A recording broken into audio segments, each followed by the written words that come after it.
Hello दोस्त, good evening. मैं एक डेटा शेयर करना चाहता हूं जो कि मुझे कहीं से प्राप्त हुआ है। ये है एंटीबायोटिक्स मेडिसिन के ऊपर में है। एक्चुअली बेसिकली इसका यूज जो है डॉक्टर किसी भी दवा की प्रतिरोधक शक्ति को कंट्रोल करने के लिए देते हैं ताकि आपका इम्यून सिस्टम को सपोर्ट करें। तो होता क्या है कि अभी डॉक्टर हर एक चीज में एंटीबायोटिक कोई साइड इफेक्ट ना हो उसके लिए हर मेडिसिन के साथ में लिख देते हैं, क्योंकि कोई भी डॉक्टर ज़्यादा रिस्क लेना नहीं चाहता है। तो जैसे कि अगर हमारे पास में एक डेटा आया है, और डेटा ऐसा है कि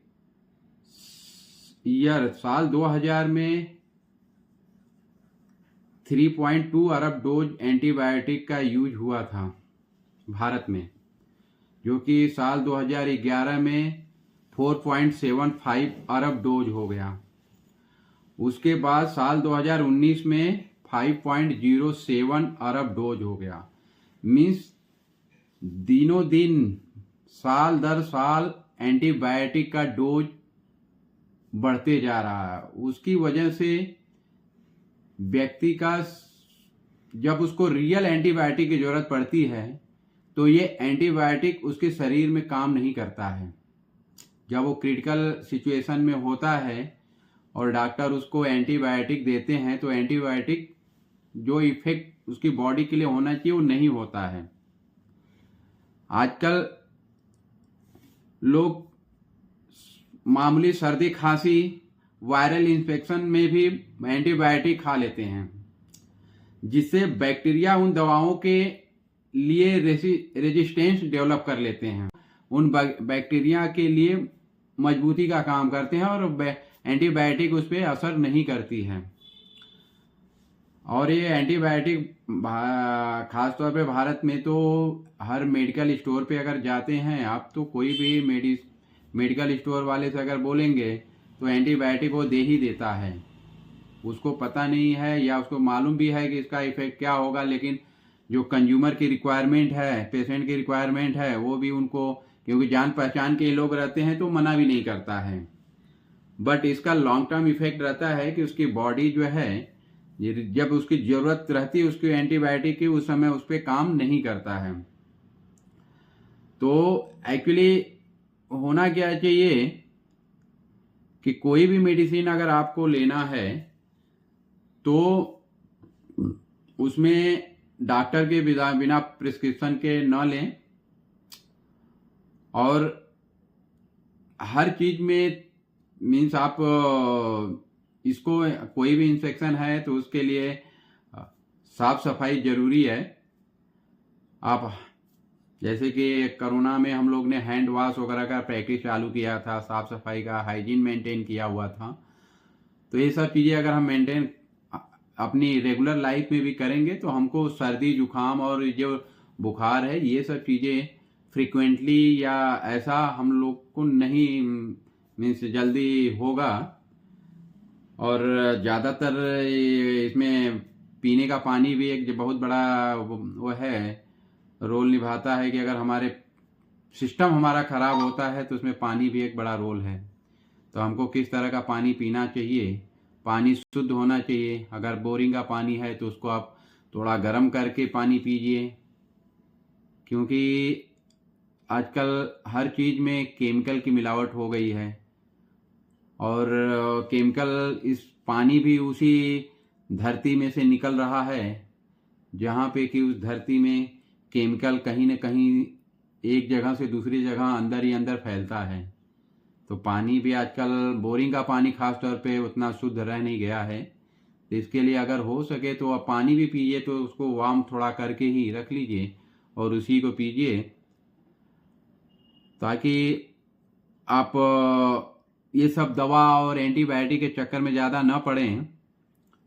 और जुकाम एक ऐसी चीज़ है कि अगर आप इसको सर्दी जुकाम अगर 3 दिन अगर दवा नहीं खाएंगे तो चौथे दिन ये ठीक हो जाता है, क्योंकि इसका 3 दिन का साइकिल है।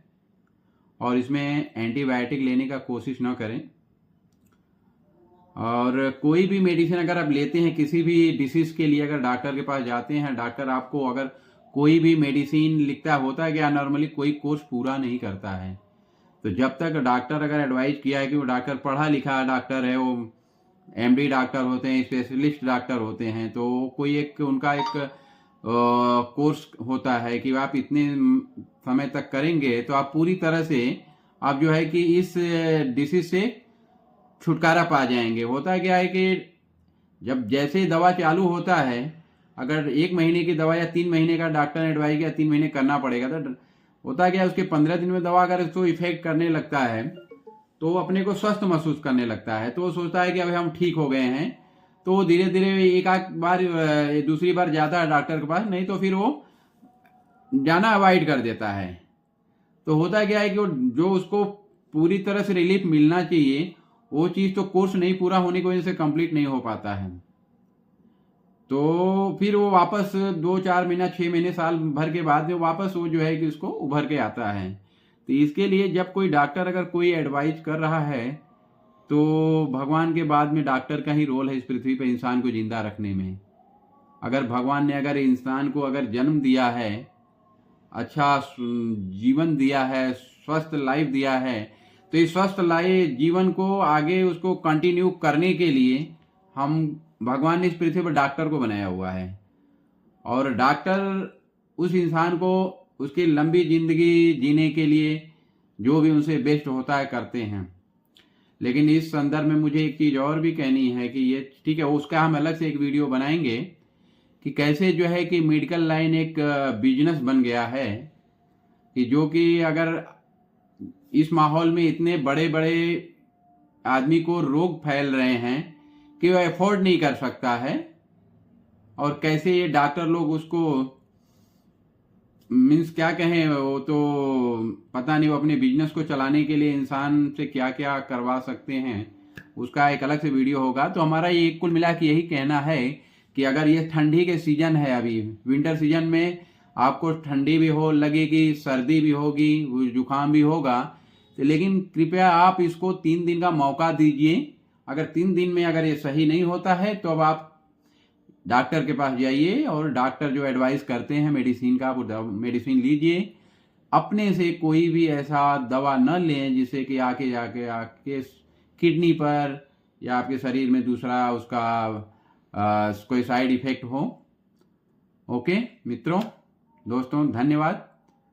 आज खास तौर पे मैं इस एंटीबायोटिक के ऊपर मेरा वो था कि एंटीबायोटिक शरीर में हमारी प्रतिरोधक शक्ति को कमजोर बना देता है। वो हमारे कुछ भी शरीर में वायरस से लड़ने की स्थिति में नहीं होता है। हमारे शरीर में वैसे भी वायरस तो हैं जो कि हमारे शरीर को ऑपरेट करते हैं, बट दूसरी चीज़ें जो होती हैं जो हमारे शरीर को, उन बैक्टीरिया जो हैं जो हमारे शरीर को चलाने में मदद करती हैं, उसको अगर मार देती हैं तो फिर और ज़्यादा प्रॉब्लम हो सकता है। इसके लिए कृपया आप एंटीबायोटिक का डोज कम करें या तो बिल्कुल ही ना करें, अनलेस कि वो ज़रूरी ना हो। Okay, thank you, good night, bye.